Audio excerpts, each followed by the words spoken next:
Tonight, Target 8 is revealing a failure by the state to protect the health of some homeowners in the path of Wolverine Worldwide's PFAS. State tests found unsafe levels of the likely carcinogen in fish at a lake near Wolverine's Old House Street dump 4 months ago, but never notified the people who eat the fish. Target 8 investigator Ken Kolker is here tonight to show us what he found. Ken? Brian and Marley, state tests found elevated levels of PFAS in bluegill in Fresca Lake, a private lake known for its bass, bluegill, and northern pike. Levels high enough for a warning to limit consumption. Residents say they're frustrated, not just that Wolverine contaminated their fish, but that the state didn't tell them about it. Yeah, that is very concerning. If they've known this long. 4 months. Yeah. You know, we've been ice fishing and should have told us day one. Even if they didn't know, if they had concern, they should have told us. Bill Fix has lived on Fresca Lake and eaten fish he caught there for almost 30 years. This is a fantastic place. Love it here. But the lake is just a mile from the House Street dump where Wolverine buried PFAS-laced sludge for years until 1970. That stinks pretty good to hear how bad that the level is on our fish.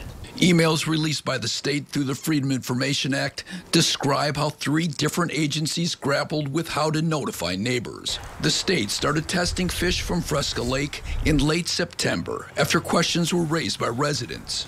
The DNR collected the fish, the DEQ sent them to the lab for testing, and Health and Human Services determined if the fish were safe to eat. By November 1st, according to an email, tests found quote-unquote problematic levels of PFAS in the bluegill, bad enough to lead to a draft advisory of no more than 2 bluegill meals a month. That's far more restrictive than the statewide advisory for bluegill because of mercury, which is 8 meals a month. Why would they hold this vital information? The DEQ and DNR suggested that Health and Human Services help notify the public, calling it a human health issue. And this, according to an email, is where the Department of Health and Human Services shines. But a press release was never issued, even as residents were ice fishing. Sounds criminal. Even the longtime Fresca Lake resident who caught the fish for testing said he didn't learn about the stricter eating limit until he emailed the DNR last month. So they've known for 4 months that those fish were tainted. Yeah. Right. Yeah, I don't know why they haven't really broadcast that or told anybody. He says he's eaten bluegill from the lake just once since the fall, leaving him with lots of frozen fish. There's some pike and 2 bass. Just waiting to hear, you know, if there's anything really bad and how bad it would be. He says that he'll keep eating the bluegill he catches, but not as often. I really watch, you know, my health and, you know, stay active. You know, try to eat a healthy diet. And then to find out, you know, that's shocking.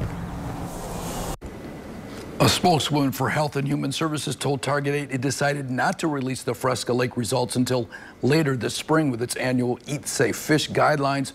But she says the PFAS crisis is forcing the state to reconsider whether to release these findings sooner. The state also has been testing fish for PFAS in Bostwick, Versluis, and Clear Bottom lakes. Now it's not known if those results have come in. Ken Kolker, thank you. Remember, you can find all the latest information from Target 8's investigation into the toxic tap water crisis over at woodtv.com and the Wood mobile app.